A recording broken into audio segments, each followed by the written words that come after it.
Boa noite a toda a gente. Este compasso de espera foi o tempo necessário para o Emanuel montar ali o diaporama. Mais uma vez vos acolho nesta terceira sessão de Inteligência Artificial, Oportunidades e Desafios, uma parceria entre a Capela do Rato e a Associação Juristas Católicos. Recordamos o que o Papa Francisco profeticamente disse na mensagem para o Dia Mundial da Paz, 1º de janeiro de 2004. O mundo não precisa realmente que as novas tecnologias contribuam para o iníquo desenvolvimento do mercado e do comércio das armas, promovendo a loucura da guerra. Ao fazê-lo, não só a inteligência, mas também o próprio coração do homem correrá o risco de se tornar cada vez mais artificial. É a questão ética, qual é o lugar do uso da inteligência artificial em nossa condição humana. Honra-nos hoje com a sua presença e partilha do seu saber e dos resultados da sua investigação o Padre Afonso Seixas Nunes, da Companhia de Jesus, que temos a honra e o gosto e a alegria de acolher aqui, nesta Capela do Rato, e que nos vai falar sobre a inteligência artificial e conflitos internacionais. Modera a sessão o professor Dr. José Fontes, membro desta comunidade e da Casa, professor catedrático e decano da Academia Militar, professor catedrático convidado da Faculdade de Direito da Universidade Nova de Lisboa, que coordena a secção militar de Ciências Jurídicas da Academia Militar e, portanto, temos aqui gente de competência para dialogar na profundidade do assunto. Professor José Fontes, dou-lhe a palavra para apresentar e moderar a sessão.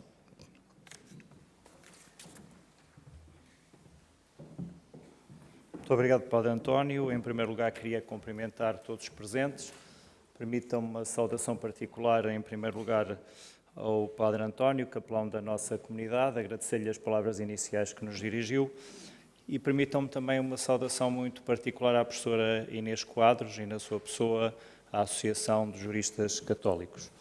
Finalmente, uma saudação também especial e também muito afetuosa ao Sr. Padre Afonso Seixas Nunes, que aceitou prontamente o convite para vir à nossa comunidade falar de um tema muito importante e nesta terceira conferência intitulada Inteligência Artificial em Conflitos Internacionais. O Sr. Padre Afonso Seixas Nunes tem dedicado grande parte da sua investigação às questões da legitimidade internacional de novas tecnologias de guerra e, mais recentemente, à problemática dos sistemas automáticos e autónomos armados. É natural do Porto, entrou na Companhia de Jesus em 1998 e é padre jesuíta desde 2010. Licenciou-se em Direito pela Universidade Católica do Porto e, posteriormente, também em Filosofia, tendo vencido o Prémio Vitorino de Sousa Alves, e também se licenciou em Teologia pela Universidade Gregoriana de Roma.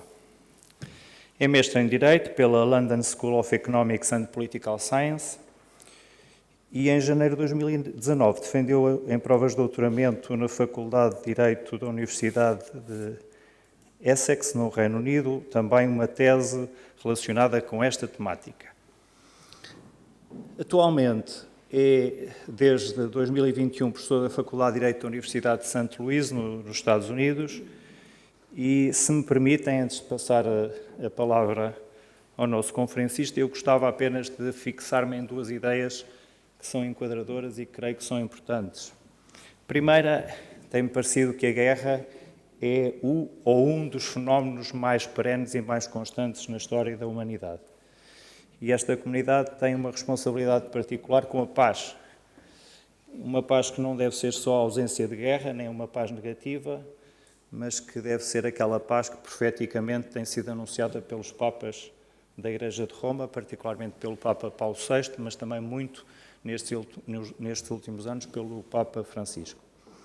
A segunda ideia que gostava de partilhar com todos é realmente a importância que estas questões da inteligência artificial têm neste domínio da segurança, pela sua urgência, mas também pela sua atualidade. Pela atualidade, porque não há dia em que não ouçamos hoje notícias sobre a inteligência artificial.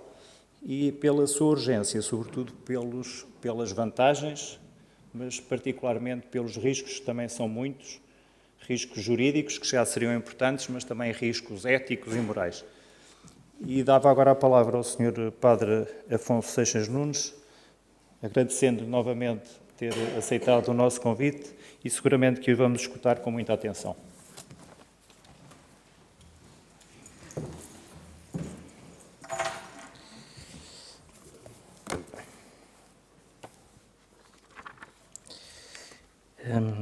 Então, muito boa noite.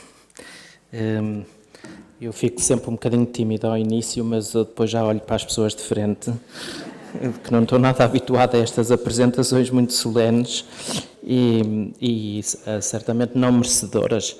Como sabem, os jesuítas não estudam porque querem, muitas vezes estudam porque são obrigados e portanto, parte da nossa extensa formação é fruto mais da obediência do que da devoção.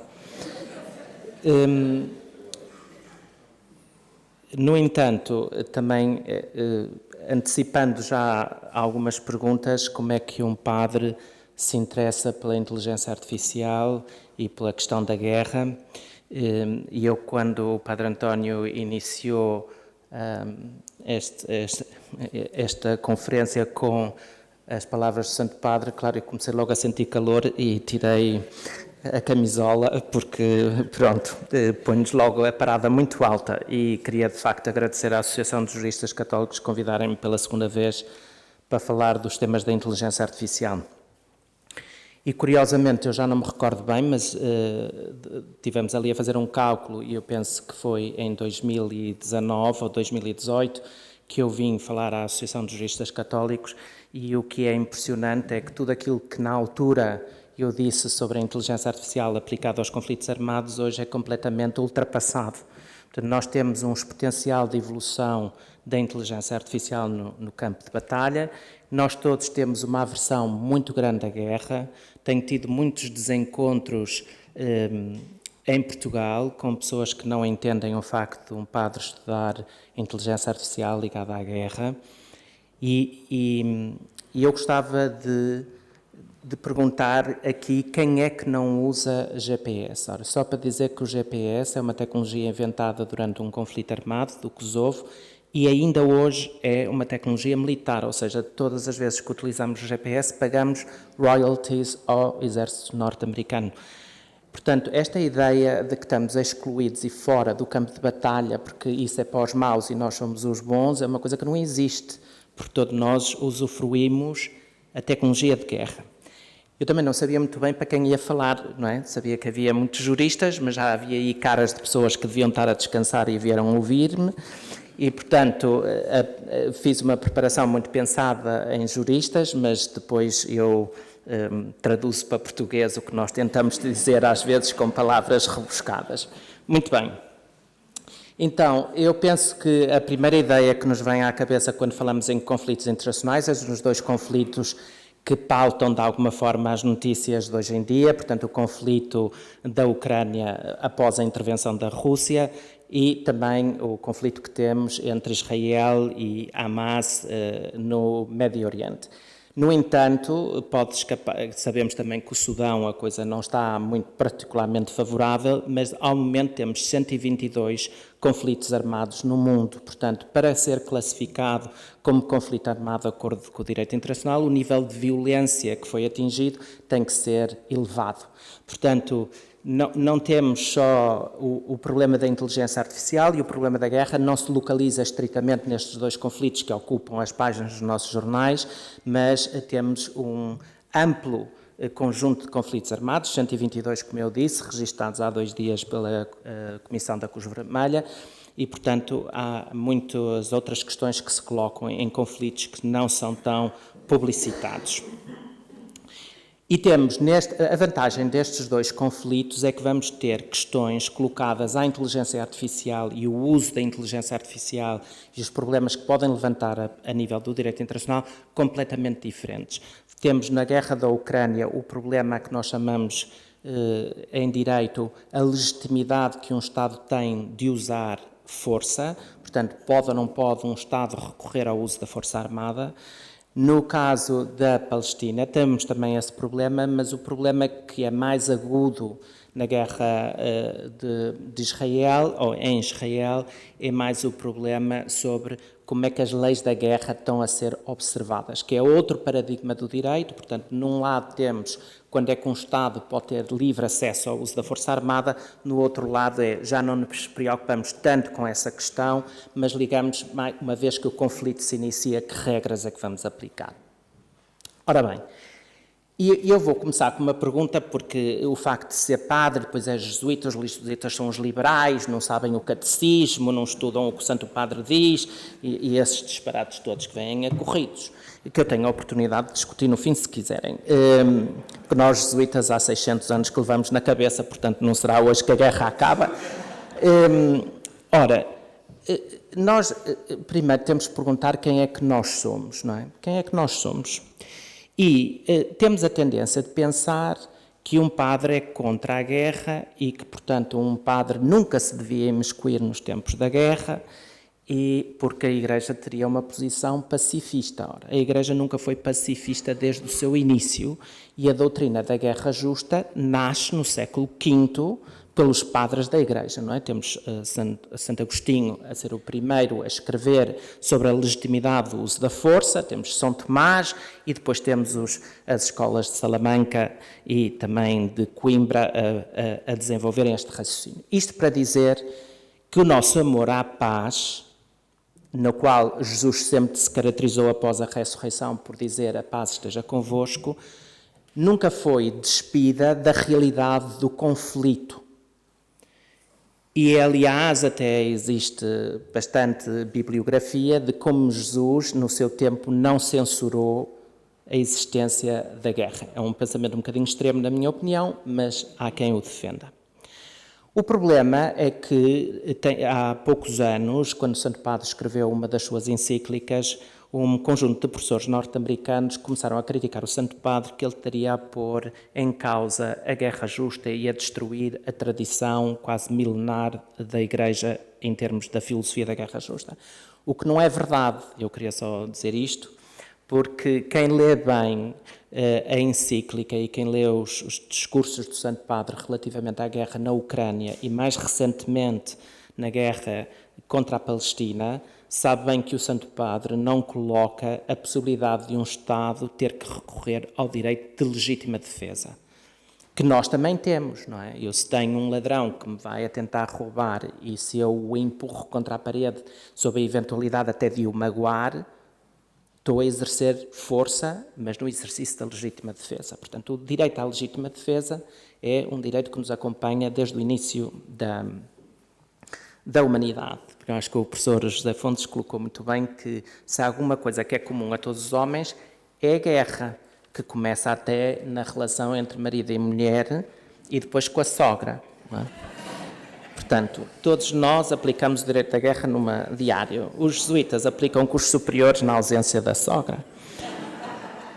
Ora bem, e depois, no âmbito da guerra justa, só para resumir aqui brevemente, nós necessitamos ter uma causa justa, ser o último recurso, ter uma autoridade legítima que autoriza o uso da força e uma perspectiva de sucesso e proporcionalidade nos meios utilizados.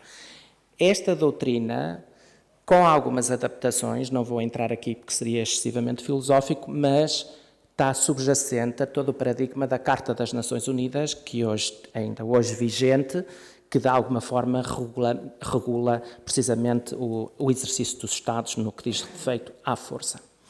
Ora,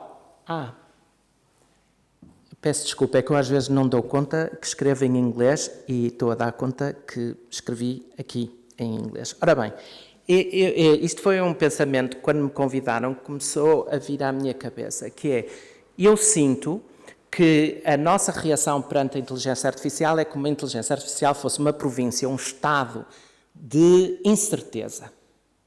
Não sabemos bem o que é a inteligência artificial. Começamos a receber umas mensagens estranhas nos nossos telemóveis, depois dizem que somos observados em todo lado, começamos a ouvir cyber-attacks em Vodafone, em sociedades de advogados e coisas do género, e a pessoa diz assim, mas exatamente o que é isto, não é? E a inteligência artificial nos últimos anos parece que nos deixa num terreno incerto, pouco explorado e que poucas pessoas percebem. E eu queria-lhes colocar o problema ao contrário. E eu não acho que a inteligência artificial seja uma região de incerteza, mas é precisamente a incerteza do mundo de hoje que chama a inteligência artificial. A inteligência artificial é uma resposta aos desafios que a sociedade contemporânea vai sentindo. Nomeadamente, agora passando para o domínio dos Estados, que é o que me preocupa e o que me chama aqui, as ameaças invisíveis. Não é? Portanto, quando eu eu estive em Londres até 2020 e num projeto, desde que estive na Universidade de Oxford, fazíamos assessoria jurídica aos serviços ingleses. E as pessoas não têm noção que após do 7 de julho, portanto, quando há a explosão de uma bomba da Al-Qaeda num dos autocarros, num ataque que é, de alguma forma, um fracasso, mas que Londres esteve durante 2 anos em alerta vermelha e que em média, um ataque de grandes proporções era desmantelado na cidade de Londres. Daí que se diz que Londres é a cidade mais segura, devido aos sistemas de segurança que o Estado empregou. Só a cidade de Londres tem mais de 1 milhão de câmaras com leitura de infravermelhos. Portanto, em 24 horas nós conseguíamos estabelecer o padrão de comportamento de qualquer passageiro que entrasse em Londres via aeroporto de Gatwick e Heathrow. Porque os Estados têm estas ameaças invisíveis, que não são só ameaças de fora das redes terroristas, mas ameaças internas. Ou seja, o terrorismo abriu a necessidade dos Estados muitas vezes controlar a sua própria população, porque não sabe o que é que a população pensa ou está a fazer nas suas costas. Parece-me que nisso o 11 de março em Madrid é o exemplo cabal, portanto uma rede da Al-Qaeda que viveu tranquilamente anos a fio em Madrid, em que toda a gente e os seus vizinhos tinham nada a dizer, eram muçulmanos que iam rezar à mesquita, ora como nós vamos à Igreja Católica. E, de um momento para o outro, a célula de Hamburgo, responsável pelo 11 de setembro, é destruída e, dentro das regras da Al-Qaeda, a célula a seguir é ativada e, portanto, o ataque do 11 de março dá-se imediatamente a seguir ao 11 de setembro. Portanto, os Estados começam a lidar não só com ameaças invisíveis, mas também com ameaças indeterminadas. Ora, se nós formos olhar a quantidade de ataques cibernéticos que são operados contra um Estado hoje em dia, quer dizer, não há horas do dia para investigar sistemas de proteção dos nossos computadores.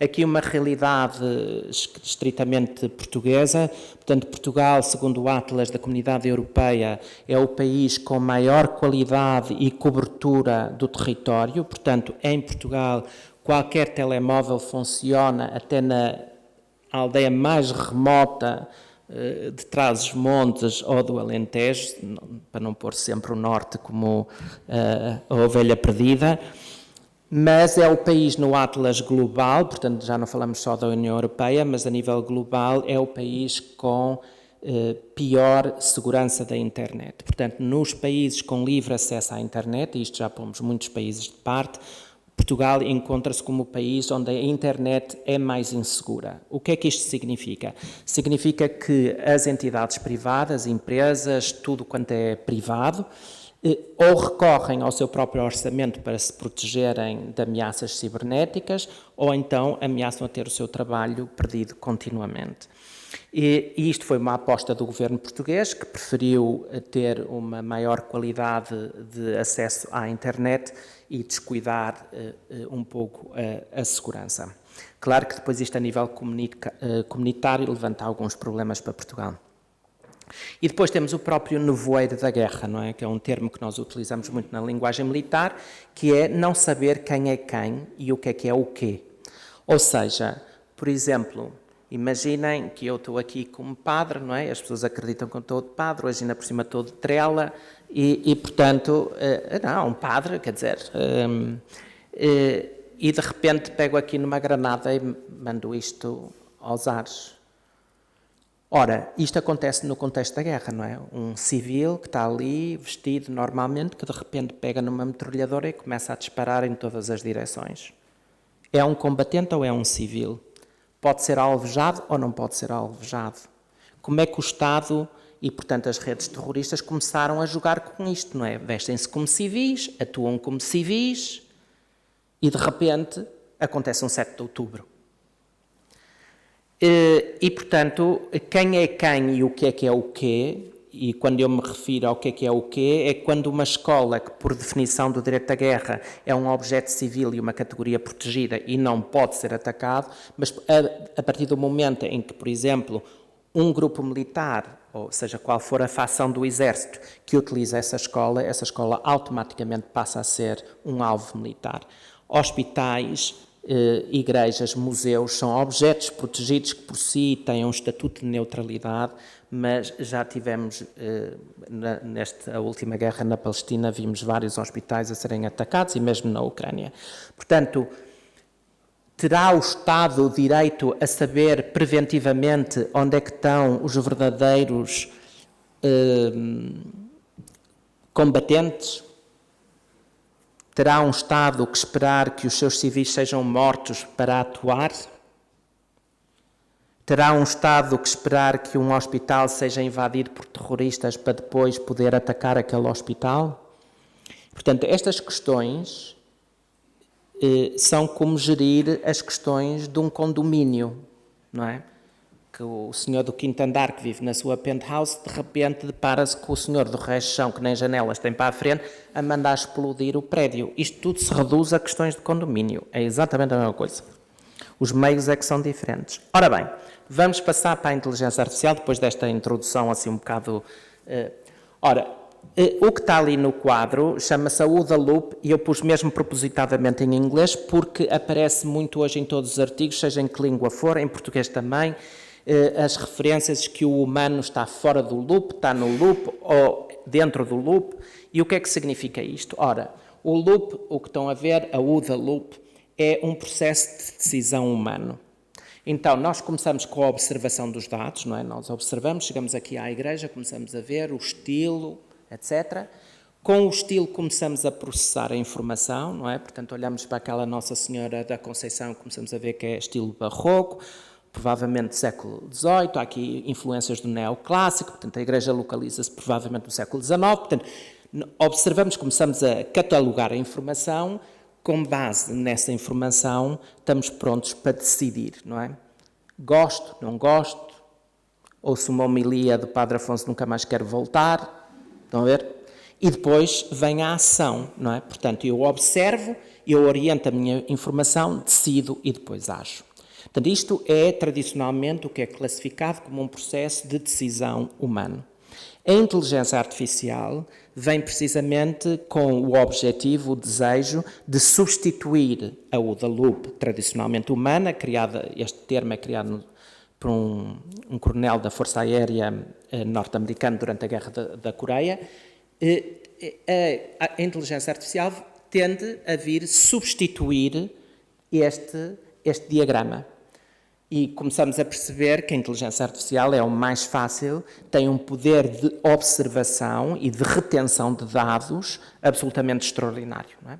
Portanto, isto começa na Guerra do Kosovo, quando os primeiros drones são utilizados pelos Estados Unidos, exclusivamente com o objetivo de observar. Observar ao ponto, Hoje em dia, não na altura, nos anos 80, mas hoje, se uma pessoa vai na rua, eu posso dizer porque já fiz essas experiências, não é? Portanto, uma pessoa vai na rua a escrever uma mensagem no WhatsApp para o seu amado e nós, via drone, conseguimos ler perfeitamente o que está no ecrã da pessoa, até, por exemplo, ver o reflexo nas lentes, muitas vezes lemos via reflexo nas lentes. Portanto, o poder de observação que a inteligência artificial nos proporciona é imenso. E esse foi o primeiro espaço, acumulação de dados. A inteligência artificial, com os computadores, com a famosa Dropbox, a nuvem, da cloud, tudo isto, permitiu depois conservar esses dados infinitos. Não sei se se lembram, mas eu lembro-me da minha primeira conta de e-mail, que aquilo na Católica, aquilo foi um efeito glorioso, quase parecia o primeiro-ministro a abrir uma nova aula, mas no fundo só tínhamos acesso à internet, e pagava-se na altura 1000 escudos por mês. Imaginem, que eu dividia a minha conta com o Filipe Anacoreta, que não tínhamos 1000 escudos por dar por mês para a internet. Não é? Hoje, se eu digo que paguei pela internet, toda a gente acha que eu sou da pré-história. Quase, estamos lá quase a chegar. Pronto, e depois começou, com todos os nossos computadores, GPS é um caso claro, e eu digo ao computador o que quero, eu quero ir para aquela morada, introduzo o computador, consegue ver onde eu estou, via satélite, não é? Portanto, sabe onde eu estou, vou usar a sua localização, e toda a gente diz que computador esperto, que ele até sabe onde eu estou, via satélite, sabe onde eu estou, eu digo-lhe para onde quero ir, ele observa as rotas todas e escolhe uma em função dos critérios que nós estabelecemos, menos trânsito, mais rápido, o que for, podemos escolher vários. E, entretanto, às vezes no GPS, ou para quem usa o Waze, o que acontece é que o telemóvel oferece 2 possibilidades ou 3. Pode ir por aqui e gasta 15 minutos, vai por aqui e gasta 13, mas gasta mais gasolina. E nós não damos conta da complexidade da operação que está a ser feita, que é reunir os dados todos, processou a informação toda e agora dá a escolher ao operador humano aquilo que for mais eficiente. No entanto, nós esquecemos que este computador teve a aprender o tipo de condução que eu tenho, por exemplo. Se travo muito, travo pouco. Se gasto gasolina ou se gasto diesel. E, portanto, essas ofertas que são feitas de escolha têm muito mais de nós e daquilo que nós fazemos e como nos comportamos que alguma vez possamos pensar. E depois achamos que decidimos. Eu digo assim, não, vou pela primeira rota que ele me oferece. E nós achamos que estamos a decidir. Mas não damos conta que, no fundo, estamos a seguir uma orientação da inteligência artificial, com os padrões que foram escolhidos pelos humanos, evidentemente. Ora, entramos aqui, vou só explicar brevemente, com a inteligência artificial que desperta a partir dos anos 2000. Portanto, a inteligência artificial como ciência começa a ser explorada a meados dos anos 50, depois entrou numa fase de inverno, que é assim que os roboticistas ou os cientistas da computação definem, portanto, numa fase em que, de facto, as descobertas não eram muito famosas, até entrarmos no paradigma da machine learning. E no machine learning, na aprendizagem, na capacidade das máquinas a aprenderem, disparou as descobertas a nível da inteligência artificial. Isto aqui, eu podia estar aqui meses a falar disto, como tenho 20 segundos e tenho que fazer com que toda a gente me perceba, portanto vou diretamente a um tipo de algoritmos, portanto a um tipo de programa de computador, que é o que nos tem levantado mais problemas. Portanto, imaginem que na última cadeia, portanto aqui, eu disse ao computador que quero ir visitar Fátima. Ora, o que é que eu estou a fazer aqui? Isto agora é muito importante porque a inteligência artificial, como sabem, desde 2017 muda radicalmente, portanto eu vou falar do paradigma anterior. Ora, eu digo à inteligência artificial o que é que eu quero. Eu quero ir para Fátima. E começo a introduzir no computador, a este nível, quero sair às 10 da manhã, quero levar o carro da minha mulher, precisa de ser esticado, que ela não passa da primeira, vou levar os meus filhos, quero almoçar, e o computador começa a fazer a análise da informação toda. Ora, o que acontece com as redes neuronais que tentam imitar o comportamento do nosso cérebro, e por isso é que se chamam redes neuronais, vão estabelecer padrões ou conexões, como se chamam os ciências da computação, entre o que eu pedi, eventuais cenários, não pode ir pela A1 porque houve um acidente, ali há um fogo, etc. E depois propõe-nos 2 rotas ao fim. Ora, hoje em dia, até ao dia de hoje, o que se passa na camada do meio, que é a camada escondida, é impossível decifrarmos. Estes algoritmos da inteligência artificial funcionam naquilo que nós chamamos em black box. Portanto, é impossível conseguirmos explicar qual é a razão de ser para aquelas 2 rotas serem oferecidas. É o novo paradigma da inteligência artificial chamado Shy Explainable AI, que neste momento estamos outra vez a entrar numa fase de inverno da inteligência artificial, porque nenhum dos cientistas da computação conseguem perceber porque é que um computador escolheu A e B e não escolheu C ou D. Tudo isto baseado em estatísticas. Ora bem, isto agora passamos para esta rede neuronal seria suficiente para escolho gelado de chocolate ou baunilha, seria, num caso como o meu, muito simples, porque eu em gelados como o que me aparecer pela frente. Portanto, isto é uma rede neuronal muito simples, mas se tivermos uma rede neuronal, qual seria a melhor época, o que eu lhes vou mostrar é qual seria a melhor época para eu viajar dos Estados Unidos para Portugal, aparece-nos uma rede neuronal assim. E estamos numa rede neuronal ainda simples.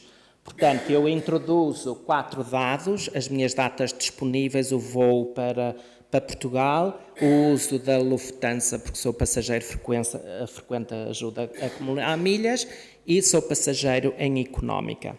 E ele vai-me propor a melhor data. Vejam só o nível de conexões que é impossível explicar e quais são os dados a que ele vai olhar, que eu também não quero saber.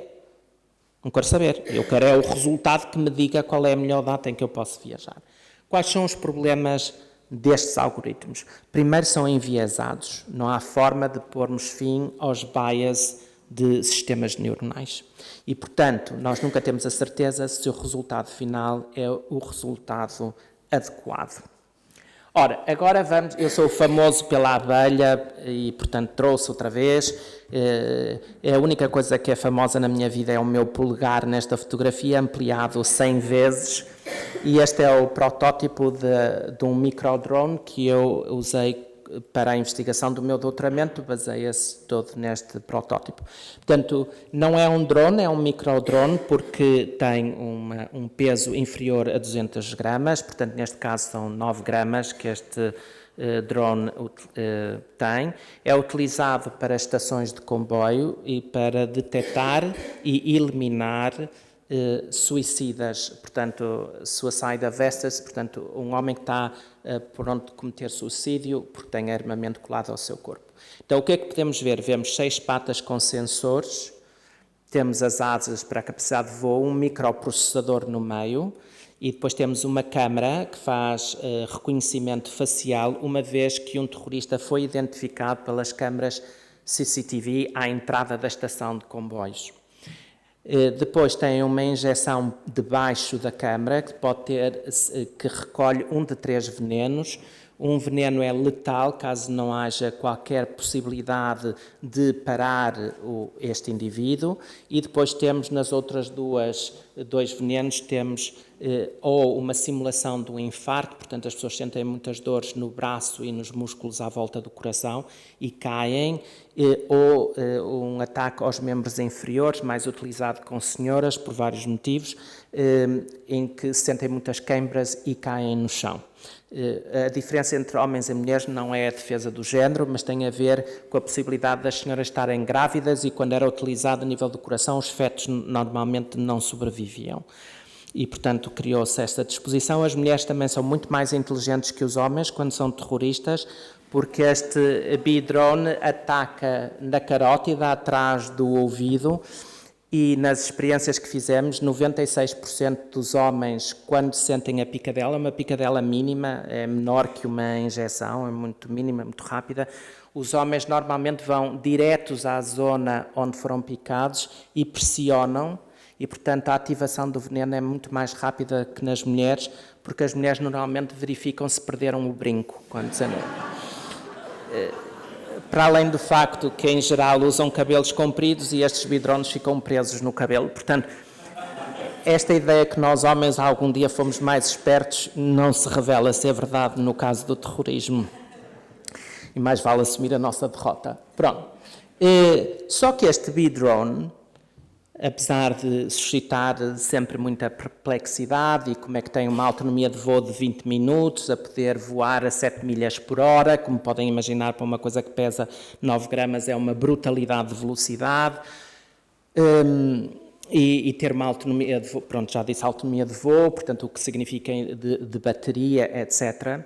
Mas porquê é que este bidrone é completamente ultrapassado? Não é? Da última vez que eu falei aos juristas católicos, isto era o expoente, era a minha amada, era a quem eu debruçava aqui a minha atenção, e agora diz adeus bidrone, porque já não interessas para nada. Chama-se bidrone porque segue o princípio da abelha. Uma vez que pica, o bidrone desfragmenta-se para não identificação da tecnologia utilizada, e por isso é que ficou batizado de bidrone.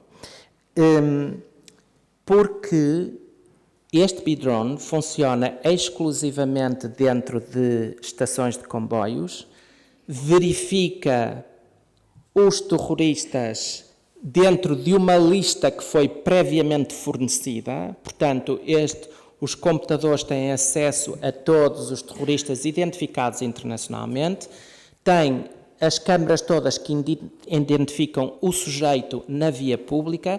Há depois as câmaras de leitura de armamento, aliás, é uma experiência que recomendo e não recomendo, mas tentem usar uma arma na cidade de Londres, que vão ver que em 5 minutos são automaticamente parados pela polícia. A pergunta não é porque é que eu fui parado, é porque é que eu fui parado tão rapidamente e como é que alguém sabe que eu estou a usar uma arma. Portanto, isto é que fala da tecnologia da inteligência artificial que nós não vemos, por causa das ameaças indeterminadas que um Estado sofre. E, portanto,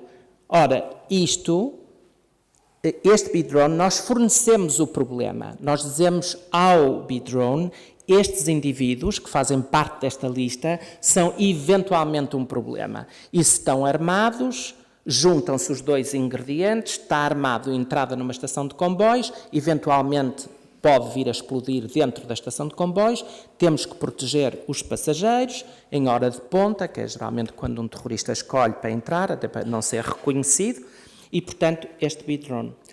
Este bidrone não resolve nada. Não é? Este bidrone tem um problema previamente identificado com alvos pré-oferecidos ao sistema.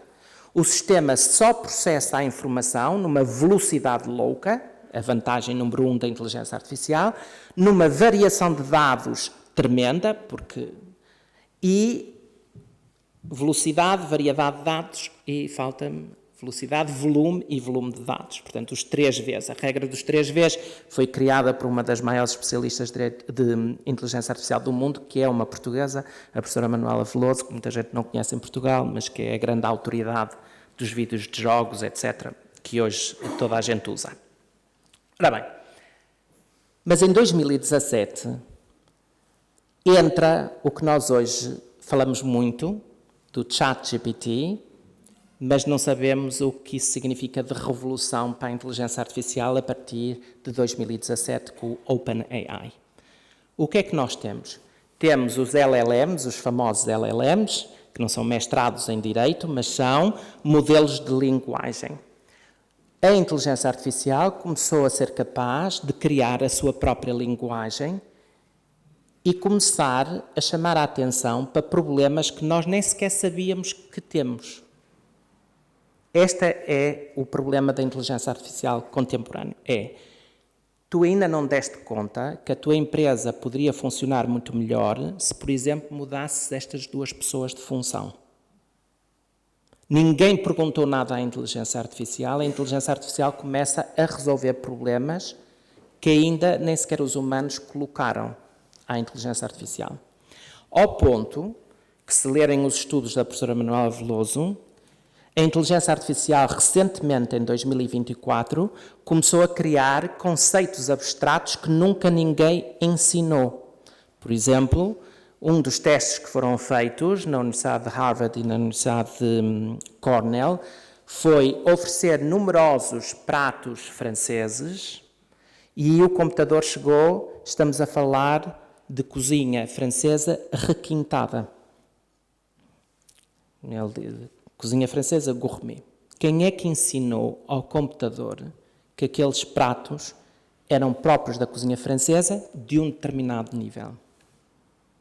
Isto é que a inteligência artificial, a partir de 2017, começa a surpreender a própria comunidade científica de quem cria a inteligência artificial, que é a capacidade de abstração, a capacidade de categorização que até à data não existia.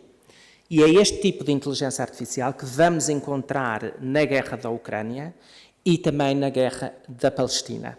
Ao ponto que, quando a guerra na Palestina começa, o então Ministro da Defesa, Galán, refere que a guerra na Palestina, ou contra o Hamas, é a primeira guerra da inteligência artificial. E é que fomos todos assim um bocadinho apanhados de surpresa com o termo, e isto é o que eu vou explicar agora a seguir, porque é que estamos num novo paradigma da inteligência artificial nos conflitos armados. Qual é a importância de sabermos isto? Além da curiosidade normal, é que tudo aquilo que nós fazemos, tudo, eu achava que isto ao início era um bocado exagerado, agora não é. Tudo aquilo que nós fazemos hoje em dia é coordenado pela indústria da guerra. Os fármacos, muitos que nós utilizamos, quem financia os projetos de investigação nos quais eu estou envolvidos, são farmacêuticas, não são os Estados. Porque quando se testa um bichinho como este, nós temos de ter a noção que analgésicos podemos empregar, que tipo de veneno, quando é que entra na corrente sanguínea, a resistência à dor, quanto tempo o terrorista vai estar anestesiado, porque ninguém quer um terrorista morto, como é óbvio, por questões de segurança nacional. Portanto, as farmacêuticas são as grandes promovedoras da inteligência artificial e destes estudos, porque o analgésico, o tramadol, que muita gente toma após cirurgia, é desenvolvido em cirurgia de emergência do campo de batalha. Portanto, nós estamos imersos nisto. Nós queremos telemóveis mais rápidos, e cada vez temos mais, não é? Temos essa experiência diária. Esquecemos que o WhatsApp é criado na Guerra do Iraque de 2003. Capacidade de informação rápida e instantânea entre comandantes militares e os seus súbditos. Portanto, esta ideia que nós não vivemos em guerra, não é? Eu acho graça... Aqui, agora, não, por amor de Deus, não me façam como alguns católicos, que eu vou dar este exemplo. O Padre Afonso é a favor do aborto. Não é nada disso que eu estou a dizer. Mas eu, às vezes, noto uns católicos militantes em cima do cavalo a condenar toda a gente ao inferno se usam uma substância, como foi, por exemplo, com as vacinas do Covid, que havia lá um resquício de material que vinha de fetos que tinham sido abortados. Levantou uma celeuma em Portugal, muita gente não se deixou vacinar por causa disso, independentemente do que o Santo Padre disse. Mas usar tecnologia de guerra, matam-se os outros, não se matam os bebés, é muito diferente. E eu não percebo esta lógica, confesso que não percebo esta lógica dentro dos cristãos, que é matar não tem mal, mas tem mal quando é uma criança dentro do ventre, mas matar o filho do outro não tem problema nenhum. Não, se somos verdadeiramente a favor do direito à vida, olhamos ao direito à vida de uma ponta à outra com o mesmo nível de seriedade. E nós não olhamos para o direito da guerra com o mesmo nível de seriedade, parece-me a mim. Ora bem, quais são os problemas da... Ai meu Deus, eu já nem sei quando escrevo português ou inglês, mas não interessa. Quais são as vantagens da inteligência artificial? É precisamente sermos preventivos. Preventivos no que possa ser uma ameaça, no problema de podermos ativar sistemas de defesa e também na capacidade que os computadores hoje têm de analisarem e descobrirem qual é o alvo justo e qual a bomba a ser utilizada. Ora, eu vou dizer, imaginem que eu sou o Mr. Bin Laden, para muitos dos meus amigos é o caso, para quem me conhece muito bem, e, portanto, os serviços secretos portugueses sabem que o Sr. Bin Laden, disfarçado do Padre Afonso Seixas, está a ter aqui uma conversa. Ora, se nós recuássemos no tempo, Segunda Guerra Mundial, o tipo de munição que seria utilizado, portanto uma bomba, destruiria não só a Capela do Rato, como provavelmente os edifícios à volta. Porquê? Porque as bombas não tinham qualquer capacidade de discriminação nem de orientação no espaço. Portanto, para se atingir este objeto, abatia-se tudo à volta na esperança que o objeto que nós queríamos fosse atingido, certo? Haja em vista, por exemplo, quando vemos imagens ainda de Londres e das cidades que foram bombardeadas pela Alemanha nazi. Ora, a evolução na tecnologia de guerra permite-nos hoje fazer alvos individuais, ao ponto que poderia entrar um destes mosquitos, não é perceptível a olho nu, eu sentir-me-ia mal, toda a gente ia descansada para casa, olha, coitado, sentiu-se mal, devia ser dos nervos, não é? Pronto, imediatamente eu acho que os juristas aqui presentes lançariam logo uma nova discussão sobre se os médicos têm direito a intervir no meu corpo, se não têm, não sei o quê, logo, nós juristas criamos logo motivo para discussão e no fundo não havia dano colateral, não é? Iam para casa, toda a gente sossegada, não havia danos civis, eu morria em paz, ninguém sabia sequer que eu tinha morrido, depois criava-se, não é? Que é fácil dizer, ele teve um infarto na ida para o hospital. Depois há sempre um médico que diz, pois ele andava a correr muito e abusava do sal, portanto estava-se à espera. E isto acontece. Isto é bom ou é mau? Há autores que defendem que estas armas são muito mais humanitárias, porque a guerra é muito mais limpa e há menos sangue derramado. Protege-se os civis, que é o objetivo do direito à guerra. No entanto, numa conferência que eu dei na Católica de Lisboa, há uns anos, uma professora disse-me assim, a inteligência artificial ligada ao armamento tem que ser proibida por princípio, porque é errado, e é um argumento muito forte na discussão destas armas, é impossível, ou, digamos, não é legítimo do ponto de vista ético, ainda que o direito pudesse consentir, não é legítimo do ponto de vista ético, que deleguemos para um sistema que não é humano o direito à vida. Ou seja, a decisão da morte é confiada a um sistema autónomo. E esse argumento não procede, e juridicamente é um argumento muito forte, e que tem que ser discutido como qualquer outro.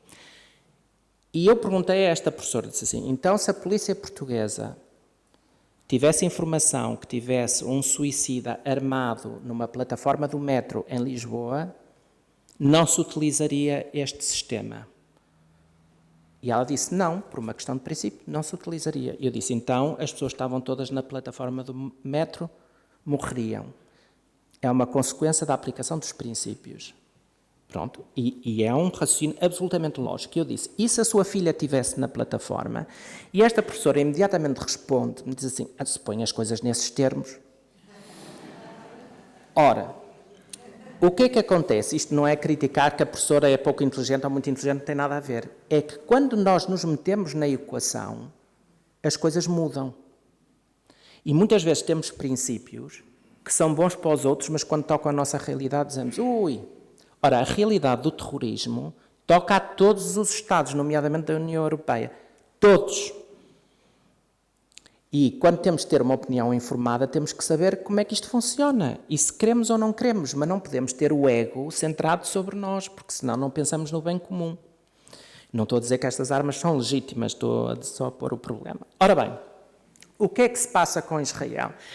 Desde 2014, os Estados começaram-se a reunir todos em Genebra sobre se estas armas devem ser proibidas ou não proibidas. E se são proibidas preemptivamente, ou seja, há 29 Estados ao momento, encabeçados pela Santa Sé e pela Áustria, na União Europeia.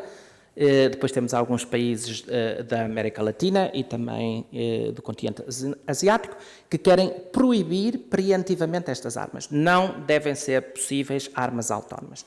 Temos no expoente oposto 7 Estados, que são os grandes produtores de armamento, a favor destas armas. Como devem imaginar, Estados Unidos, Austrália, Coreia do Sul, Itália, Brasil e Israel. Portanto, as grandes produtoras de armamento no mundo.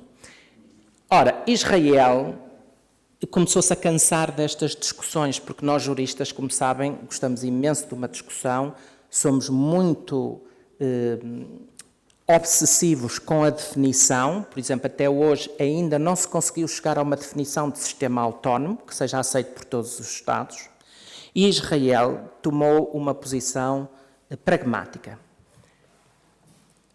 Aí não chegam a definições? Pronto, então não vamos falar de definições. Não, mas não podemos ter sistemas que não possam ser controlados pelo homem. Ah, não? Então não vamos ter isso. O que é que Israel começou a criar?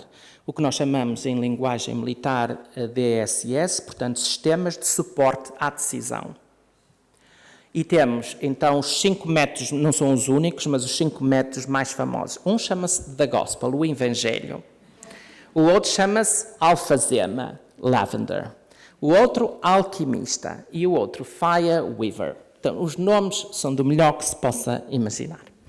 E o que é que acontece? Acontece que vamos ter um operador humano a decidir ao final do dia. Portanto, se pensarmos neste diagrama, no diagrama anterior, Israel resolve o problema, ou seja, a nível da decisão, antes que a ação seja tomada pelo sistema, aparece aqui um operador humano.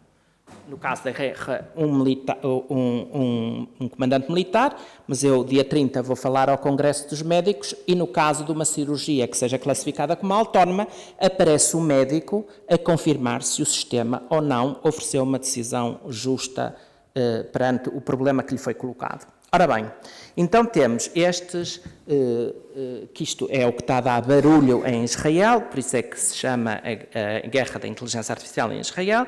Temos o The Gospel. Então, o sistema Evangelho oferece recomendações ao comandante militar do que é que ele deve fazer no campo de batalha. Tu deves virar para a direita, porque eu consigo ver tropas a vir do lado esquerdo. Aqui tens 100 soldados, do outro lado tens só 50, daqui tens alta tecnologia de guerra, ali não tens, e portanto o sistema começa a recomendar. GPS duro e puro. Qual é o problema disto?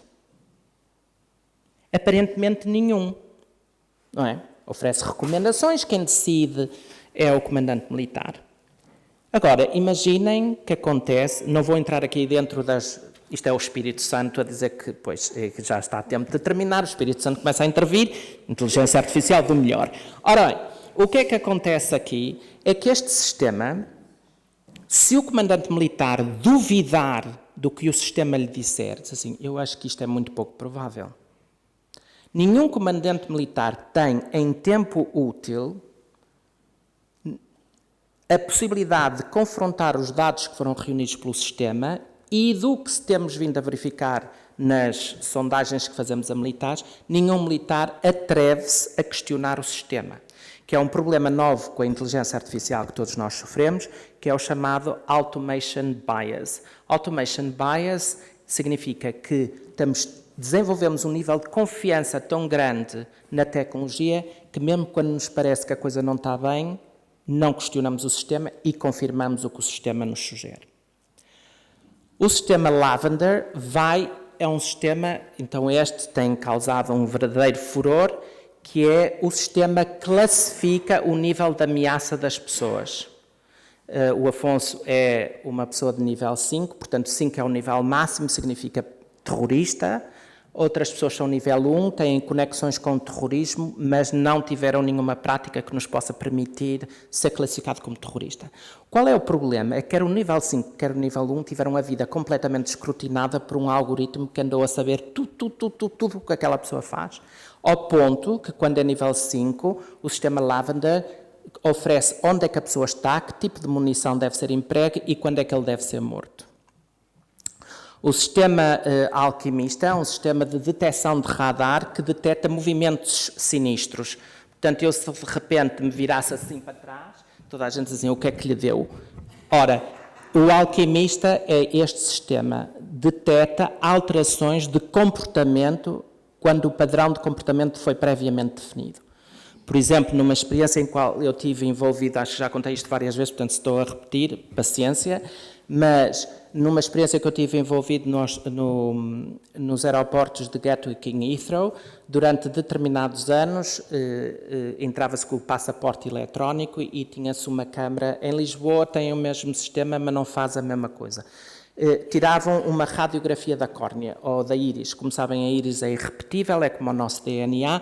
Passávamos essa informação para as câmaras de CCTV e, portanto, as câmaras faziam o padrão de comportamento de um indivíduo que tinha entrado. Quando o indivíduo, passado 24 horas, era classificado como turista, qualquer alteração de comportamento que não correspondesse como um turista, este algoritmo levanta uma bandeira vermelha e um operador humano vai ver que tipo de ameaça é que este indivíduo possa representar.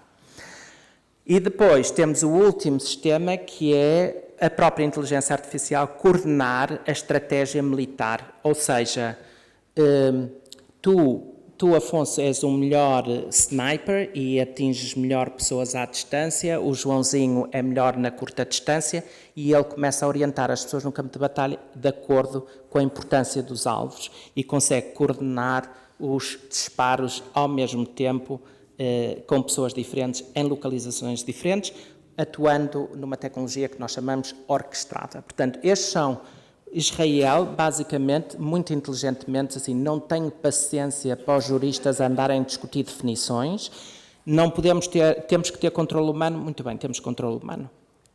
Mas que controle humano é que temos com estes sistemas? Nenhum. Porque o nível de processamento de dados, a velocidade a que é feito, o volume e a rapidez com que um comandante militar tem que decidir é absolutamente impensável. E nós dizemos, pobres comandantes militares, vamos começar a rezar por eles. Agora vamos falar da nossa vida. Vamos querer abrir uma conta no Facebook, com controle parental. Eu, por acaso, tenho uma aluna a quem estou a supervisionar a investigação que está a estudar como é que estes algoritmos aldrabam a própria noção de controle parental, mas isso é outro drama. E temos aqueles contratos que demoraram meses a um jurista a escrever, meses, e a empresa pagou milhões ao advogado para os escrever. E o que é que nós fazemos? O desprezo absoluto à sociedade jurídica, uma pouca vergonha, passa tudo ali à frente e concordo com tudo. Ora, nós nem sequer sabemos hoje em dia com o que estamos a concordar ou não a concordar. Porquê? Porque confiamos que aquilo funciona. E confiamos que alguém, que foi esse advogado, protegeu-nos de alguma forma. Como algum contrato com alguma aplicação na internet fosse para nos proteger. Pronto. Ora, e agora vamos falar do caso que eu mais estudo agora, o meu inimigo número 1, o Sr. Elon Musk. Não é? Todos nós queríamos ser como ele, ter dinheiro para tudo, comprar tudo e mais alguma coisa. Ora, o Sr. Elon Musk, como sabem, em 2022, decidiu o futuro da guerra da Ucrânia. Ora, quando se iniciou a guerra da Ucrânia em 2020, o Sr. Elon Musk, através da SpaceX, da Starlink, portanto, duas, vamos chamar de empresas de governo dos satélites. O Sr. Elon Musk, da SpaceX, a este momento tem 1.722 satélites no ar, à volta da Terra, e até 2030 vão ser 4.600. Atualmente, este tem aqui uma imagem do F-35, considerado o avião mais potente e mais sofisticado a nível militar do mundo, e o Sr. Elon Musk deu uma entrevista hoje a dizer que este avião, de acordo com os seus investigadores, está absolutamente caduco e que vai propor um novo avião de maior rentabilidade, menos consumo de combustível e com mais sofisticado a nível da informação e da eliminação de alvos. E temos por trás o seu amigo favorito, pelo menos para os próximos meses.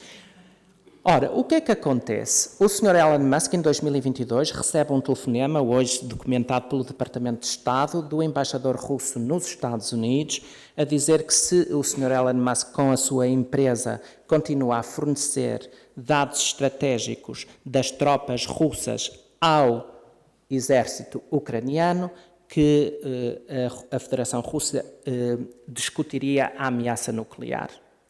O Sr. Elon Musk depois dá uma entrevista na CNN e na Fox News, muito enigmática, a dizer que tinha decidido, num contrabalanço de valores, que iria suspender o contrato de informação à Ucrânia.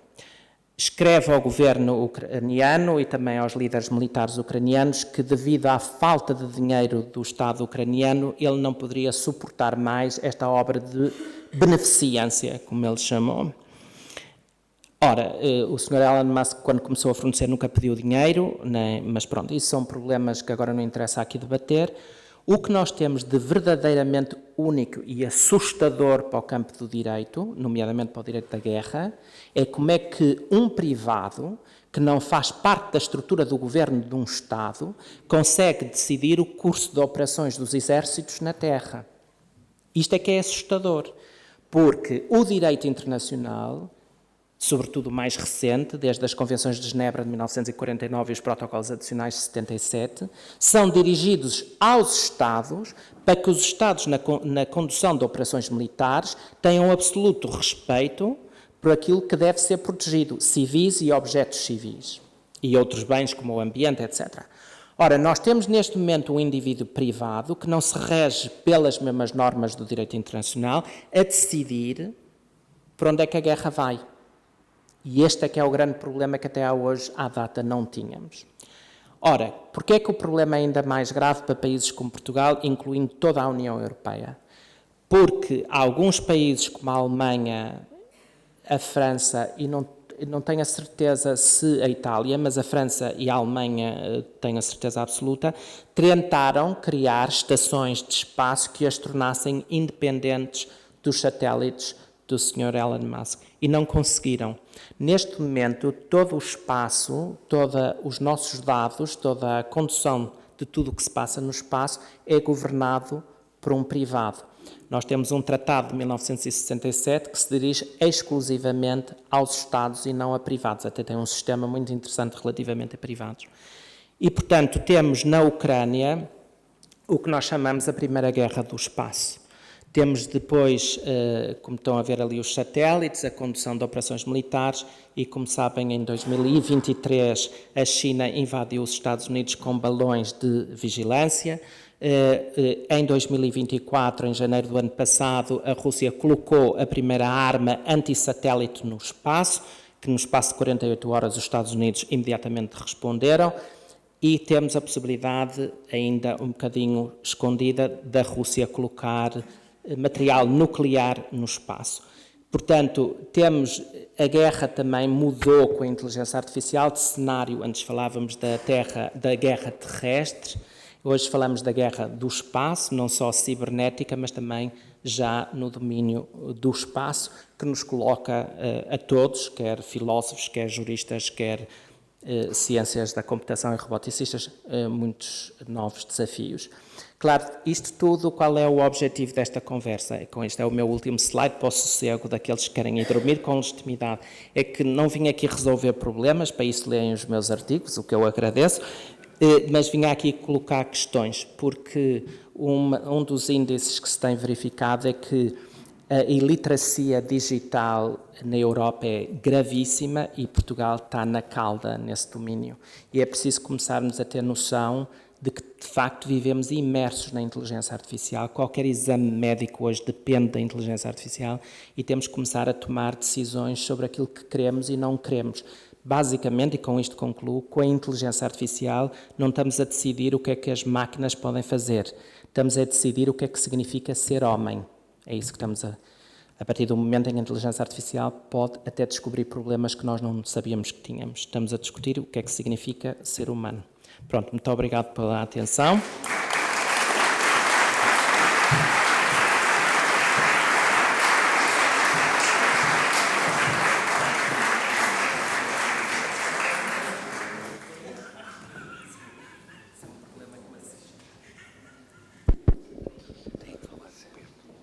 Muito obrigado pela sua intervenção. Eu estava aqui a pensar que tenho pena que não haja vagas para capelães militares neste momento, porque o Padre Afonso Seixas era um candidato excelente para acompanhar os nossos militares. Já me fez várias propostas hoje, mas eu tenho que falar com a sogra, não é comigo.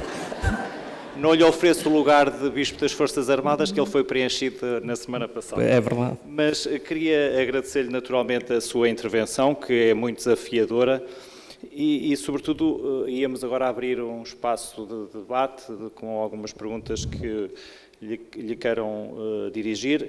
A minha primeira questão é esta.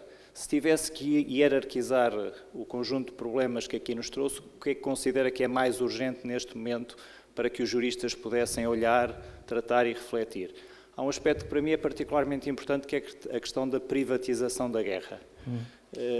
Não é um fenómeno novo, como sabe, temos grandes companhias internacionais que se dedicam à guerra, mas neste particular aspecto parece-me uma dificuldade acrescida também para os exércitos e para a lei da guerra. Gostava de o ouvir sobre isso, mas se calhar fazíamos um circuito de várias questões e depois responderia a 2 ou 3.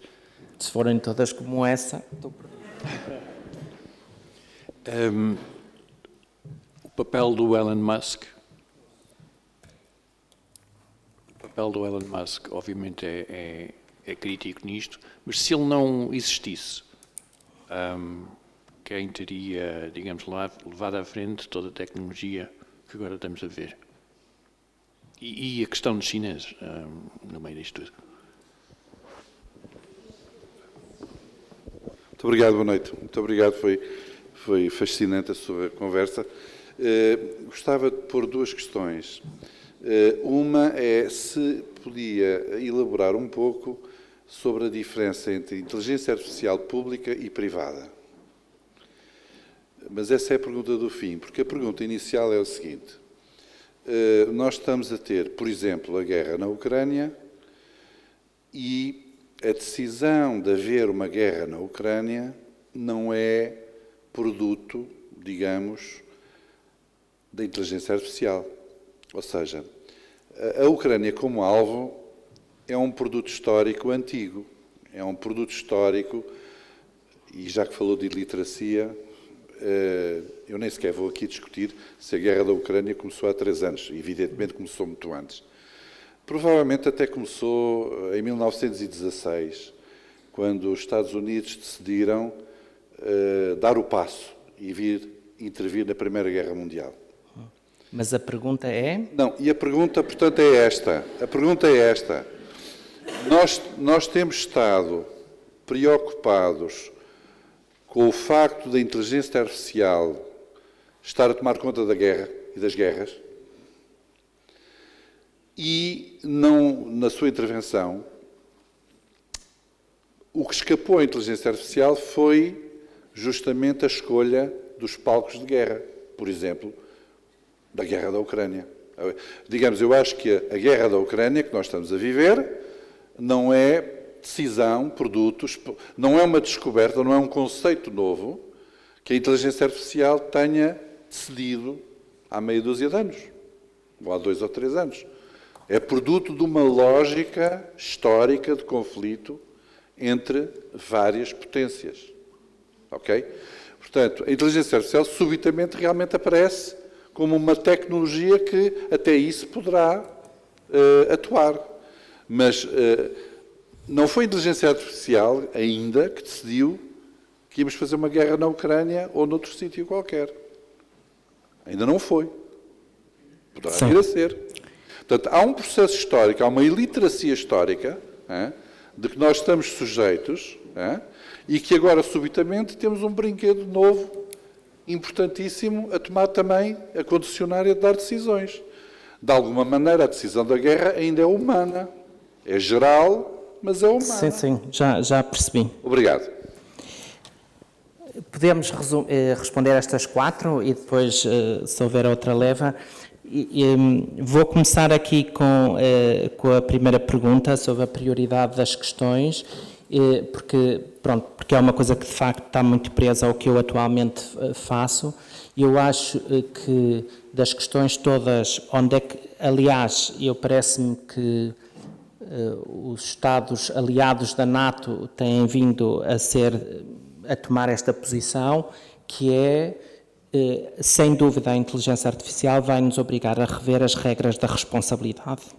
Portanto, as regras do direito internacional criminal, da forma como são atualizadas, que exigem dolo, têm que ser revistas e, nomeadamente, na cadeia militar, os programadores e desenhadores e responsáveis de manutenção dos sistemas de inteligência artificial têm que entrar dentro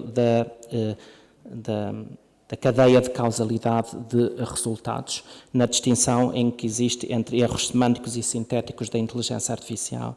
Pronto, eu acho que isso é um papel fascinante para nós juristas, é um novo desafio da inteligência artificial que nos obriga a pensar. O comboio também no século XIX foi tido como o fim da civilização, portanto, eu acho que temos esta capacidade de saber dialogar com o progresso, mas acho que vai ser um trabalho fascinante para muitos juristas termos que rever, nos campos específicos da guerra. Eu acho que noutros campos a sociedade jurídica tem avançado com mais, sei lá, em nível europeu, nomeadamente, com a regulamentação de proteção de dados, etc., mas que a guerra coloca outros problemas. Relativamente, se não existisse o Sr. Elon Musk e a importância da China, ora aqui podíamos ficar muito tempo. Se não existisse o Sr. Elon Musk, provavelmente o desenvolvimento científico que encontrávamos hoje, até pelas técnicas que ele utilizou, este homem é um gênio e de facto teve a capacidade de dar a volta a toda a indústria militar norte-americana e por opções que fez, contrárias ao paradigma tradicional, e portanto é um gênio. Não consigo prever como é que o mundo seria sem um homem como o Elon Musk, mas claramente seria muito menos tecnológico e avançado. Levantou aí uma questão que essa sim que eu devia ter referido e que eu acho que é fundamental e agradeço-lhe a pergunta, que é a questão da China. Nós olhamos, quer dizer, pelo menos a minha geração e as gerações anteriores, penso eu, olharam para o mundo sempre no espírito da Guerra Fria, ou olhávamos para os Estados Unidos ou olhávamos para a Rússia. E hoje em dia temos que ter a China neste triângulo das Bermudas e, nomeadamente, temos que olhar para a China como catalisador neste momento, porque os Estados Unidos nunca, mesmo com o presidente Trump e com a sua ambição bélica de linguagem e de atos, nunca vai poder intervir no Irão, como ele diz, porque a China pura e simplesmente não vai deixar. Mesmo as relações com a Rússia, o Sr. Trump vai ter muitos mais problemas do que ele imaginaria, porque a China vai estabelecer regras em cima da mesa. Portanto, não só a China, de facto, é um monstro económico, com uma economia super poderosa. Reparem que toda a gente anda alarmado com o aumento das tarifas dos produtos canadianos e mexicanos. O aumento relativamente aos produtos chineses é de 100% e ainda não ouvimos a China falar. Não é? Portanto, o que possa implicar na economia chinesa é ridículo para os chineses, mas não vai ser nada ridículo para os americanos, porque os preços vão subir gravemente. Não é? Portanto, há aqui alguns conflitos que ainda temos a ver como se desenham, mas a China, neste momento, eu acho, em matérias de defesa, é até um surto de esperança para a Europa, porque consegue catalisar o poder norte-americano, sobretudo neste presidente que é um bocadinho mais ativo nestas matérias. Quanto à distinção de inteligência artificial privada e pública, não há distinção. E esse é um dos problemas, é uma pergunta muito relevante, porque nós crescemos nesta divisão entre o público e o privado, mas basicamente o que a inteligência artificial nos prova, e podia falar aqui de experiências que se fazem a nível da segurança interna dos Estados, o direito à intimidade da vida privada, que para nós é um direito fundamental, que está na base da Constituição dos Estados Sociais de Direito, etc., não existe atualmente, não é? Não existe. Portanto, o direito, aquela ideia que dentro das quatro paredes eu faço o que quero, não existe. E há um novo tipo de cidadania. Nós hoje em dia somos cidadãos digitais. Qualquer coisa que façamos fica registado no ciberespaço e o ciberespaço sabe o que nós fizemos na data e na hora e em que computador ou em que localidade. E, portanto, seja o computador o nosso telemóvel, seja o nosso computador um computador como este. Portanto, eu sinto, sinceramente, que a inteligência artificial privada não existe. Existe o ciberespaço e que não há, e portanto, pronto. Quanto à guerra da Ucrânia, claro, sim, quer dizer, a guerra da Ucrânia, toda a gente olha para a Ucrânia como a Virgem Sagrada, mas é verdade que a Ucrânia, mesmo antes da intervenção, tinha uma política de discriminação e de violação de direitos humanos da população pró-russa no norte da Ucrânia.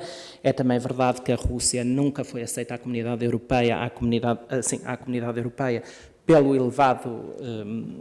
a elevada corrupção que este país tem, nomeadamente, para quem lê a história, sabe que, sobretudo desde a Revolução Laranja, que aquilo era uma venda de favores, ora estavam pró-Rússia ou contra a Rússia, Mas o que é importante, e aqui é verdade, a guerra é decidida por humanos até aos dias de hoje, não sabemos como é que será amanhã num contexto da superinteligência, o que é que uma máquina, por exemplo, e já vou dar um exemplo, como é que a guerra não é só decidida por humanos, mas, quer dizer, no que diz respeito claramente à guerra da Ucrânia, é preciso ter muito presente todo o trabalho da filosofia do filósofo russo-austríaco Ivan Ilyin e das obras que ele escreveu e da forma como o presidente Putin as interpreta. Relativamente à inteligência artificial ter a capacidade de coordenar uma guerra, temos o exemplo dos Boeing 737-800, daqueles 2 acidentes que tivemos com a Malaysia Airlines e a outra que não me estou a lembrar, dos 2 modelos da Boeing, que se recordam há poucos anos atrás, foram obrigados todos a pousar, o modelo não podia ser usado. Qual foi o problema, ou seja, dos vários problemas que temos ali, há também claramente responsabilidade da Boeing, etc., mas isso não é o que está aqui em causa.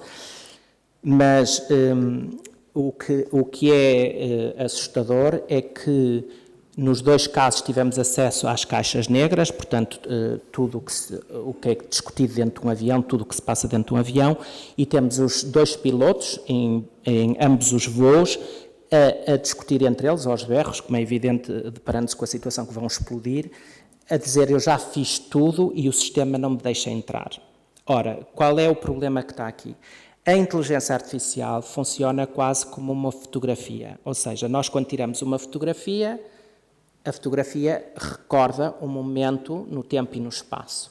Nós agora é com os telemóveis, até quando ficamos com o dente amarelo, apagamos ou vamos lá pintar o dente branco, não é? Mas a inteligência artificial fixa um momento na realidade. E quando fixa um momento da realidade, protege essa realidade para que não haja intervenção de terceiros.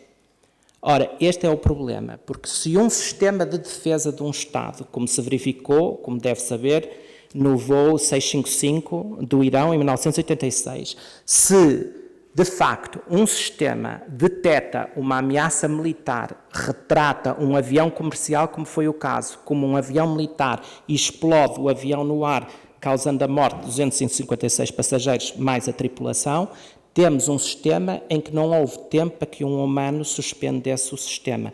Portanto, não termos hoje ainda uma guerra comandada por inteligência artificial é verdade com um ponto e vírgula, porque no conflito Irão-Estados Unidos relativamente a este voo, que os Estados Unidos depois aceitou pagar a compensação ao Irão pela violação que causou, é uma possibilidade de hoje em dia. Portanto, a inteligência artificial retrata uma realidade, bloqueia a intervenção humana e, a partir desse momento, se envolve armamento, temos o armamento a atuar, como foi o caso de 86, ou como foram estes 2 casos do Boeing 737. Fazíamos só mais um circuito. Eu tenho um lado muito de mulher, quando começo a falar não me calo.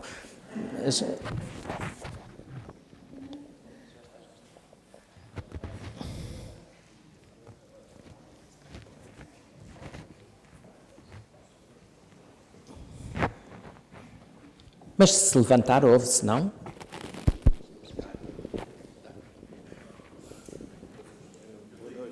Muito obrigado pela sua... Só ali uma pergunta já aí vou, está bem? Muito obrigado pela sua espantosa intervenção, que me suscitou imensas perguntas, porque trabalho em coisas relacionadas com a inteligência artificial.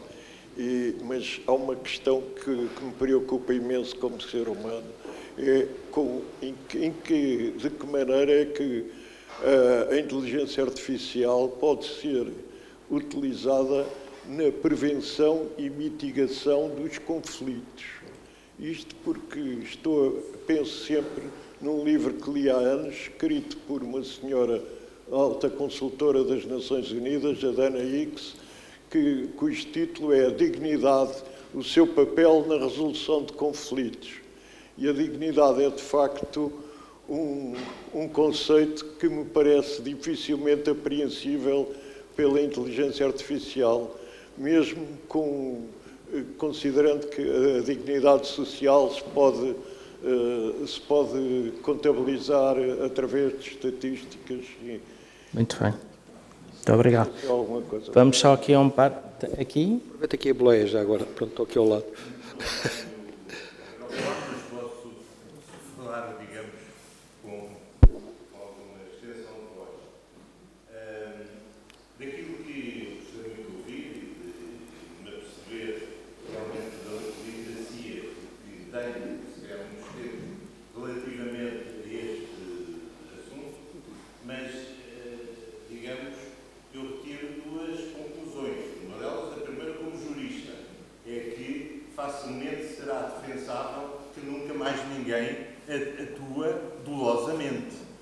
claramente tudo que disse. Não há dolo.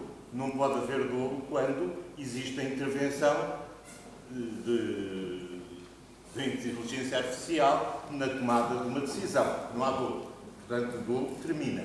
E, em segundo lugar, digamos, pedir ao Espírito Santo que intervenha, que impeça aquilo que nós já não somos capazes de dominar nem de pedir, porque a máquina, digamos assim, pode, digamos, enviar uma bomba e o outro responde, e todo o sistema responde em seguida um ao outro, sem haver sequer uma decisão de um homem para que isso comece. Porque não começa por uma decisão humana, começa por uma decisão da inteligência artificial, que aí vai parar. Portanto, que o Espírito Santo ilumina a máquina. Está bem. Há mais uma pergunta? Eu sou informático, não sou jurista, e temos um inimigo comum, uma amiga comum. O inimigo comum é o Sr. Elon Musk. Aliás, hoje um artigo meu no Diário de Notícias é sobre o assunto, sobretudo em relação ao espaço público e ao espaço privado, porque falou, porque aqui ele passa a ser o Doge do governo americano. Ele vai entrar no espaço público para desregular exatamente tudo isto. E por outro lado, também qual é a sua visão relativamente à Europa, porque, por visto, a única coisa que resta à Europa é regular, e tem neste momento um conjunto de regulações, quer ligados à parte cibernética, quer ligado à inteligência artificial, mas, por vistos, os Estados Unidos, que já foram sempre mais flexíveis em relação à regulação, mas agora parece que vão mesmo abolir tudo o que é a regulação, com o Sr. Musk, o novo Doge, do Departamento de Eficiência do Estado, digamos, fazer tudo para exatamente desregular aquilo que são os negócios dele. Portanto, já agora, a amiga comum é Manela Veloso. Portanto, o que eu... Eu gostava de ser amigo... Posso só, dado que temos 4, posso só responder às 4? Terminamos com esta? Está bem. Boa noite. É muito rápido. Era só para perguntar se a inteligência artificial ou os algoritmos que a constituem foram criados por uma empresa privada, se há um objetivo nesta criação. Boa. Muito bem. Ora bem, como a inteligência artificial pode prevenir a resolução de conflitos, pode, nomeadamente por antecipação em determinadas questões, mas esta questão é tão vasta, é super importante, mas é tão vasta que isto implicaria que eu tivesse aqui muito tempo como é que se fazem experiências com a inteligência artificial para prevenir outros conflitos. Relativamente ao que coloca aqui sobre, digamos, quase a categoria do dolo desaparecer, digamos assim, que é o facto de a inteligência artificial não serem agentes morais, não é? Portanto, ora, isto... Primeiro, estamos a caminhar para a inteligência artificial sentiente, não é? Portanto, há já números académicos que defendem a aplicação das regras da responsabilidade que se aplica para as empresas, também a sistemas da inteligência artificial e com a possibilidade de imputação de responsabilidade criminal também aos agentes artificiais, como se faz já em alguns sistemas jurídicos, acho nomeadamente em Portugal, com a imputação criminal a empresas. No entanto, tem razão, mas também não lhe vou explicar muito o que penso, porque toda a minha tese de doutoramento é precisamente a defender a restituição de outras categorias de responsabilidade a nível criminal, relativamente mas pronto, convido-o a ler o meu livro, que é ótimo para quem quer ter pesadelos. Ora, há aqui um elemento que é importante, que foi referido, já não sei por quem, peço desculpa, que de facto há um poder humano que vai sempre estar presente, até à data. Alguns Estados dizem que já não vai ser bem assim, mas até à data é que a ativação e desativação dos sistemas ainda está entregue a operadores humanos. O problema é o tempo útil. E a ativação dos sistemas, e nos sistemas, por exemplo, de defesa, são sistemas que estão sempre ativados. Portanto, aqui há um problema. Ora, o que resta à Europa, eu adoro esta pergunta. E depois dos algoritmos criados, que também é uma grande pergunta. Ora, o que é que resta à Europa? A Europa tem algo que mais nenhum país, a Europa tem uma coisa que poucas confederações de Estados têm e que nós damos pouco valor. Nós, europeus, somos muito educados. E educados não significa saber comer à mesa, nem dar uma... Às vezes, nos ambientes religiosos e católicos em Portugal, existe muita promoção da betice, não tem nada a ver com isso. Tem a ver que a tradição jurídica na qual nós fomos educados de direitos e até onde é que um Estado pode ir, é uma coisa que é inerente a um europeu. A tradição jurídica do pensamento europeu é uma coisa que cria inveja em qualquer jurisdição onde possam ir. E nós temos a arte de pensar, e quanto nestas discussões, até porque tive a honra de algumas vezes poder participar, não é os europeus serem mais pragmáticos ou menos pragmáticos, é os europeus chamarem muitas vezes a atenção de países que não têm esta tradição jurídica, de problemas que eles próprios ainda não se lembraram.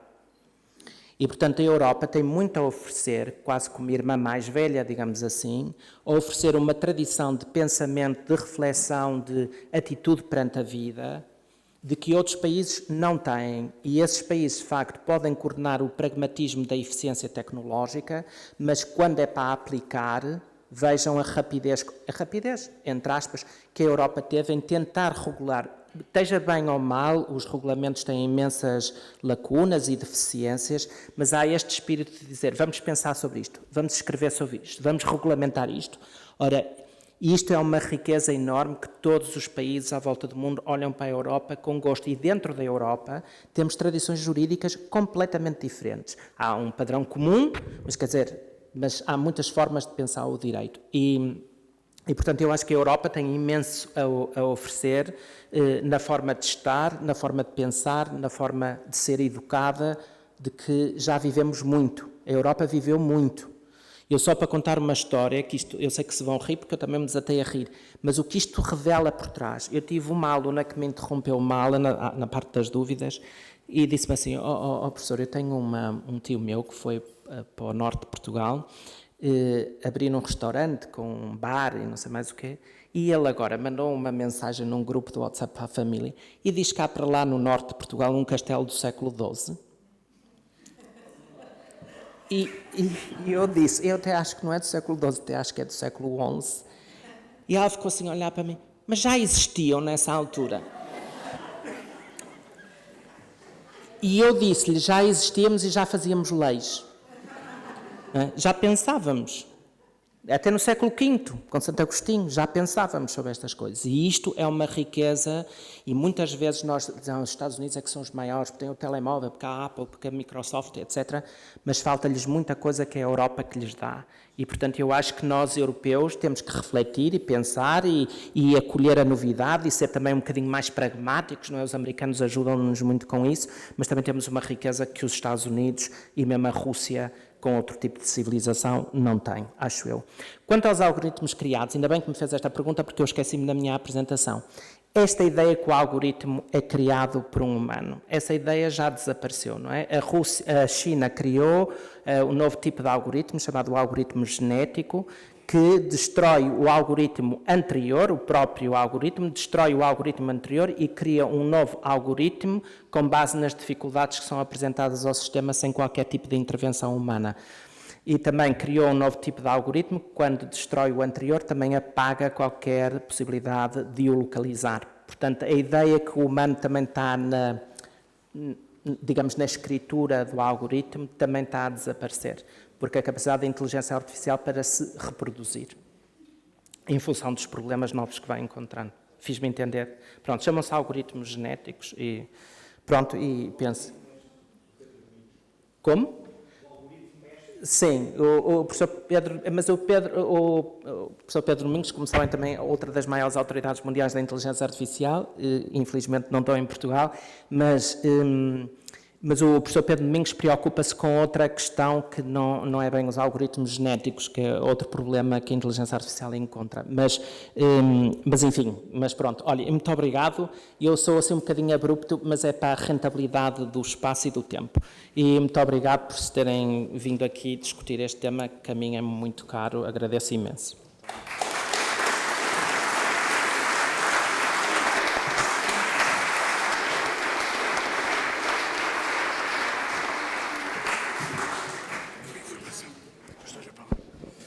E vamos terminar, antes de dar a palavra à professora Isabel Quadros para concluir a sessão de hoje, dizer-vos que a gravação estará disponível no site da Capela do Rato, portanto amanhã ou depois, e somos eficazes por intermédio do Emanuel nesta publicação.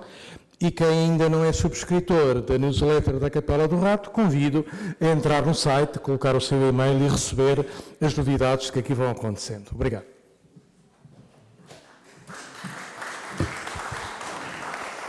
Ora, eu posso começar pelo que o Padre António acabou de dizer. Quem não é ainda associado da Associação dos Juristas Católicos, se quiser ser, é procurar no site o nosso e-mail. Ora, eu queria começar por agradecer naturalmente ao nosso orador, que já é reincidente nas iniciativas da Associação dos Juristas Católicos. Já não é a primeira vez que o ouço e também desta vez fui muito surpreendida, não sei se o termo será exatamente esse, enfim, é de facto uma expressão muito interpelante e que nos deixa muito para pensar. Espero que regresse, não tem que ser esta cadência de 5 anos que pelos vistos é demasiado extensa para as mudanças que vão ocorrendo, mas contamos sempre consigo para nos pôr a par destes temas. Agradeço também naturalmente ao professor José Fontes ter aceito com generosidade a introduzir aqui o tema orador. Mais uma vez agradeço a toda a comunidade da Capela do Rato que sempre nos acolhe com tanta simpatia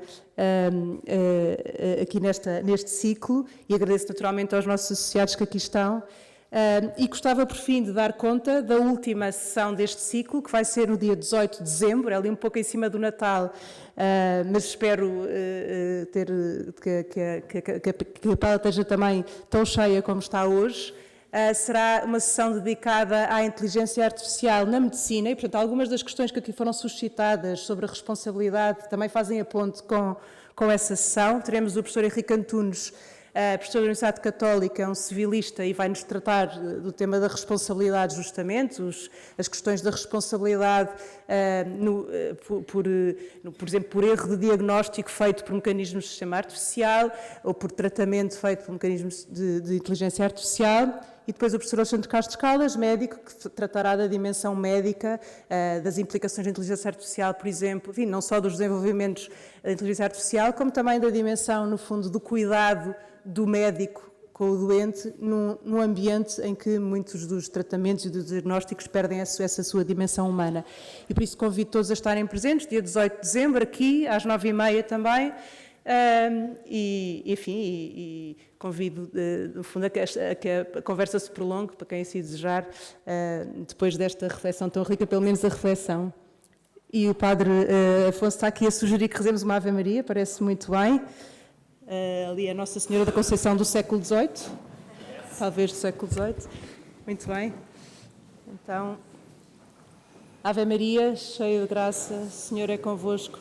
Bendita sois vós entre as mulheres, bendito é o fruto do vosso ventre, Jesus. Santa Maria, Mãe de Deus, rogai por nós, pecadores, agora e na hora da nossa morte. Amém. Não posso dizer ida em paz, eu acho que isso talvez como diz a Padre Afonso, mas espero ver a todos da próxima vez. Boa noite.